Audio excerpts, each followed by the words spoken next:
Whether you're watching, listening or reading this, welcome back to the Runpreneur vlog. And today we're going to be talking about taking that leap of faith and starting your first business. So the Runpreneur vlog is part of the Runpreneur challenge, which is our mission to raise £1 million for children's charities by run vlogging on consecutive days the distance of one lap around the world. It's 40,075 kilometres or just shy of 30,000 miles. It's an 11-year challenge. I have to run every single day whilst vlogging a minimum of 5 kilometres, and I even do it barefoot style. So to find out how to support the challenge, please check the links in my bios or go to the website challenge.runpreneur.co. Let's get started.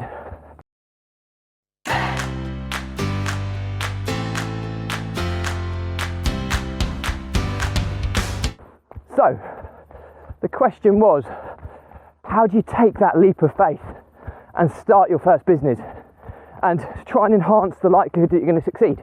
I think it's well documented that 1 out of 10 businesses will last the test of time. So that means 9 out of 10 are going to fail. 9 out of 10 business partnerships are going to fail. So it's pretty bleak statistics when you think about starting your own business.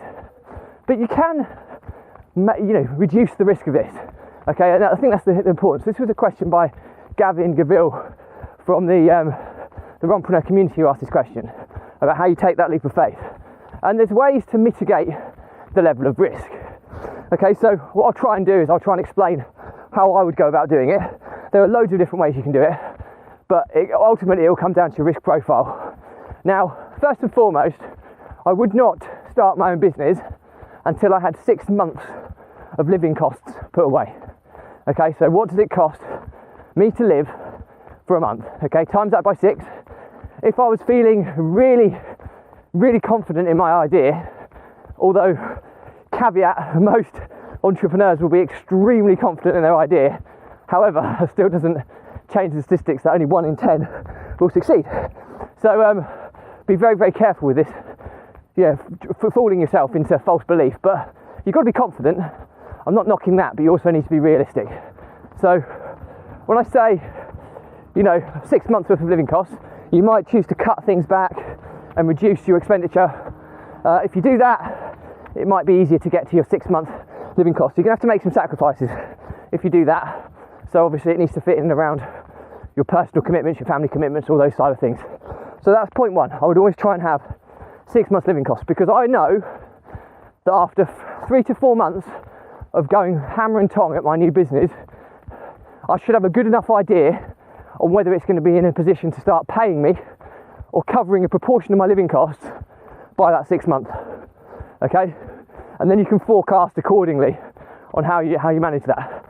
You also know that if by at the absolute latest month 4, it's not looking like you're going to make much money out of this, you've got 2 months or 8 weeks to go and get another job. Now, obviously, some people say, oh, that's not enough time. Well, I can tell you now, if you devoted a full-time focus on getting a job and you can't get a job in 8 weeks, there's something going majorly wrong. And in the worst case scenario, you could go temping, or you could go to, a more kind of easily accessible job or a lower paid job that is usually quite, easier to get. So there should be no excuses in that regard. Once you've done that, how do you take that leap of faith? Well, I wouldn't take that leap of faith until I had some financial data or forecast on what the business needed to produce to give me a living, okay? And I'd have that figure first. And I call this, I have a kind of a business projection spreadsheet that I use for this. And all I do, it's a really simple spreadsheet. I'll try and go down it through memory, but I do, it's really, really simple. Basically, you're saying, what do I need to earn on a monthly basis? Okay, so I would always put the first figure in there. I'd put whatever your monthly living cost is.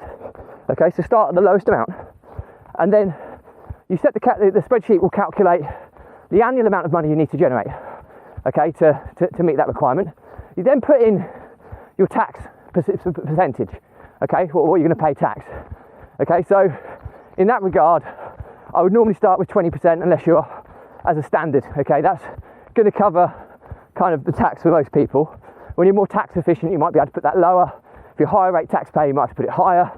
There's lots of different ways, but I would always start as about 20% as a standard. Okay, that will then work out what that 20% is in tax. It will add it to the annual figure you need to bring in every month. You then put in how many partners you have. Right, most people when they start the business will be just on their own. Okay, so that makes it easier. If you have a partner, you put the number of partners in. So if there's 2 of you in the business, you put 2. That will then double the annual revenue, because whatever you take, your partner's going to take. Okay, so it works out. You then work out your monthly overhead. So are there rent? Is there rent? Is there rates? Is there premises? Is there software subscriptions? Is there labour? Whatever the overheads of running that business costs on a monthly basis, put that figure in then. It will then totalise it on an annual basis, add it to the figure.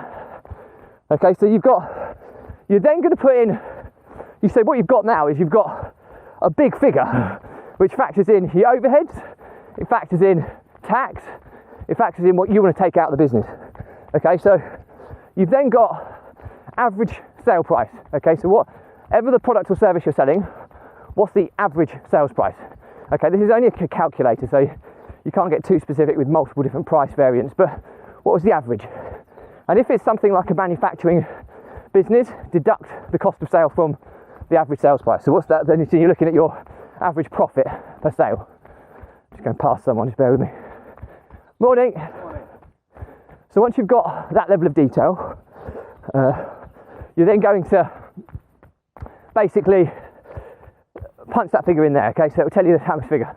That will then automatically calculate how many units or sales you need to make per annum, per month, per week, to tell you how much business you need to generate to make that figure. It will then, so it'll break it down in revenue, it'll break it down in units. Okay, so then you finally have visualization of, is that achievable? It might be that you have 7 sales a week you need to make. If that's the case, it's 1 a day, you know, if you're working 7 days a week. So you can start going right down to daily figures if you want. But what it's doing is it's basically telling you, the other one I've missed out in this is your marketing budget, okay? So if you're scaling your business and you want to grow, you might put in a marketing budget, okay? You might spend, I don't know, 10,000 a month, whatever. So you'd have to put that in as an extra line above the average sales price. But in this instance, we're starting a new business. You're not going to have that much cash to burn on a marketing budget, so you'll start very low. So your marketing budget will be incorporated into your overheads to begin with. Hope that makes sense. But what I've then got is I've got something that tells me, you know what, I need to make 1 sale a day to succeed in this business. From a standing start, that's going to be hard, but after 6 months, I should be able to do that. So you've got confidence that you've actually got a target figure or target metric you need to go for. So that would be how I would address a business. Now, if that figure was too high, I would say, to get to that figure then, I reckon I'm going to need a year to get to that figure. So then I'd wait and I'd save money until I had a year's worth of overhead lifestyle costs covered before I started the business. Okay, so you're doing it in a very controlled, strategic way.